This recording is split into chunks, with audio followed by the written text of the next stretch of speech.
Hello there, adventurers, and welcome to Wally DM. Today our adventuring party has entered a castle and they're looking for a member of the royal family. They have an item that the characters need in order to fulfill a quest or to help build a weapon, and when they finally find this royal family member, they realize that it's a cat. Now this is going to be a little bit of a bizarre puzzle that's going to involve helping a cat get what it needs so that it can help the party. This was a puzzle that I created within 30 minutes as part of a writing exercise that was based on a YouTube video, and I will post a link to that if you want to see this cat video, and the link will be in the description below. So do keep in mind with today's puzzle that this is just an idea that you, the DM, can use as a building block for a fun little encounter for your game. Today we're going to take a look at a puzzle called Fancy Feast. Before we get started with the video, just a reminder that if you want more puzzle ideas and discussion, to join us over on the Wally DM Discord, and if you haven't picked up my book yet, now's a great time to do it. Pick up Wally DM's Journal of Puzzle Encounters, available now on DriveThruRPG. Now let's get started with the video. So in this puzzle, our adventurers enter a throne room. Now it's up to you as to what their quest is here, but I'm going to have them looking for a member of the royal family, and they're trying to obtain an item. Now when they enter this throne room, they don't see anyone of significance, but the only thing they do see is a black and white house cat that is perched upon the royal chair. Now the cat is currently curled up asleep, but as soon as the characters enter, it's going to wake up, it's going to stretch, yawn, and then it's going to jump up onto this table. Now there are two items of interest on this table. The first is its cat dish, and if one of our characters comes up and takes a little bit of a closer look, they're going to see the name Finicky written on the side of the cat dish, and it is currently empty. The second item they're going to see is a service bell, kind of like one of those hotel bells that you would ring when you need someone to come to the counter. Now Finicky's going to keep his eyes on all of the characters, and when he knows that he has at least one of their attention, he's going to reach a paw out and he's going to smack this service bell. But the strange thing about it is this service bell is not going to make any noise. Finicky's going to then let out a meow and then look at him like he's wanting them to do something.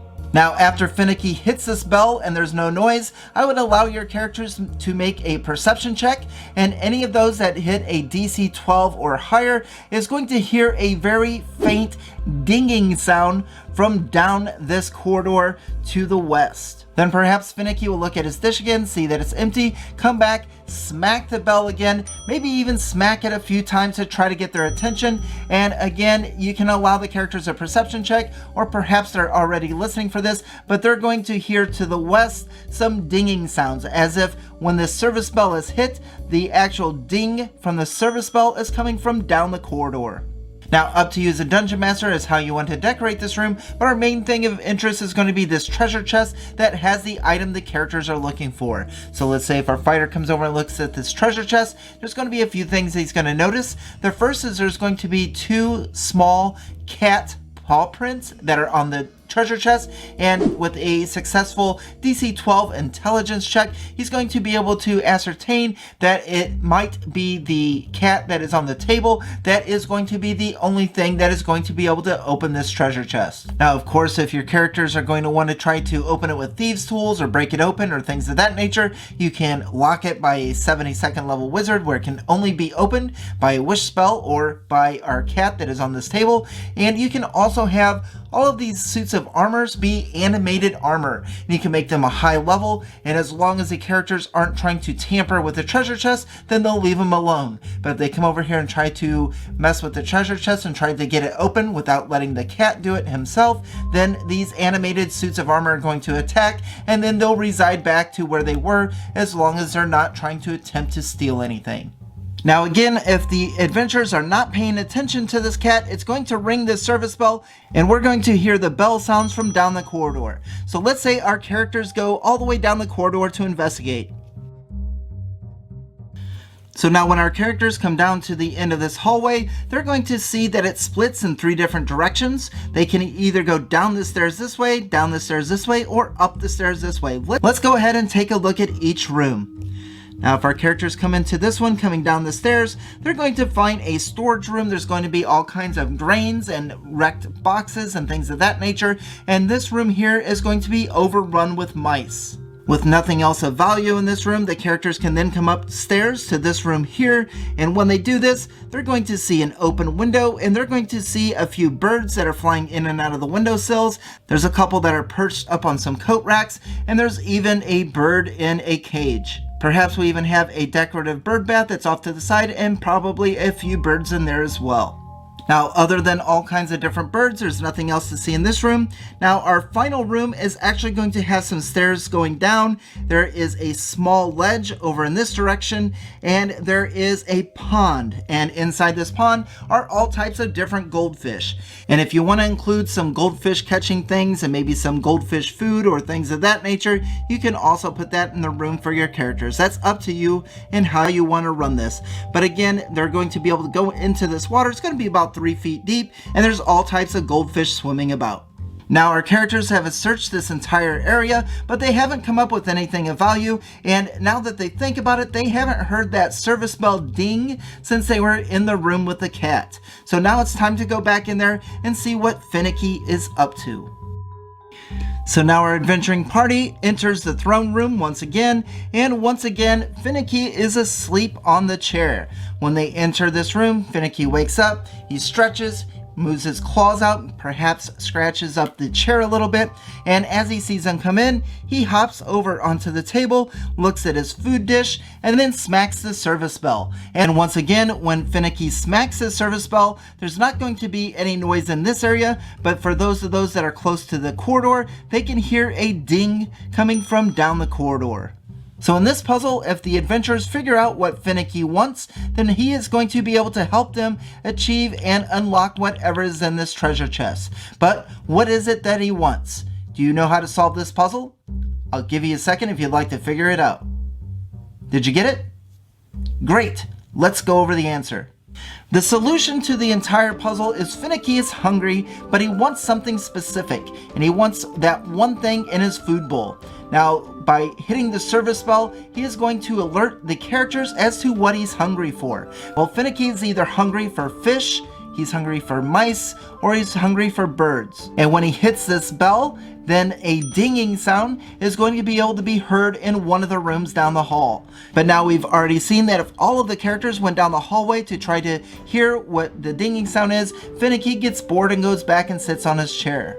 However, if one or two of the party members were to go down the corridor by themselves, while two of the party members stay here, then Finicky will continue to hit that bell. Now when our fighter and our ranger come down this hallway, Finicky's still going to be in the other room with the rogue and the dwarf, and he's going to keep hitting that service bell. So as they get down to the end of the corridor, they're going to be able to turn in the direction that they hear the bell.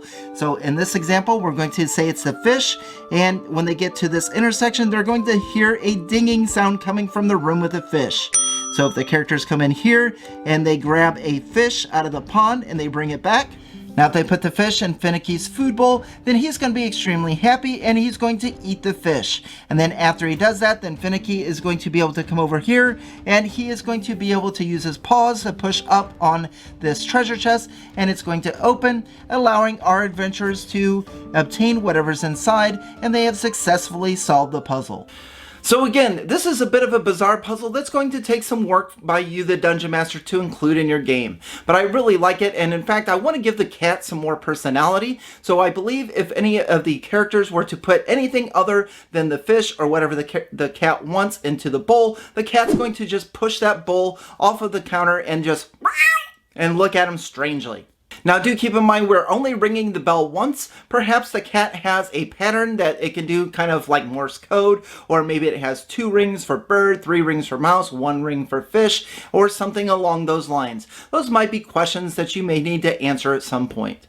Now I do think it's important that we don't allow the characters to get the item without the help of the cat. So in my game I would probably make those animated suits of armor something that the characters don't want to tangle with.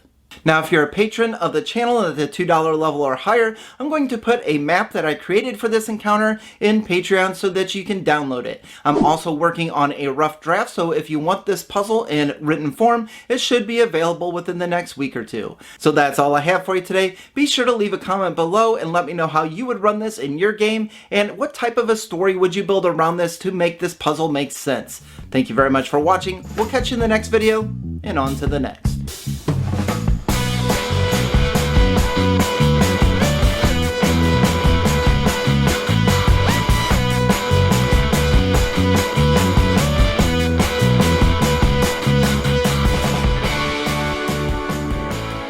So one more thing that I thought of that would be fun is, what if this cat could speak common? Maybe it has an intelligence of 18 to 20 and it acts as an ordinary house cat until the characters figure out what it wants. Maybe this is some type of a test or something.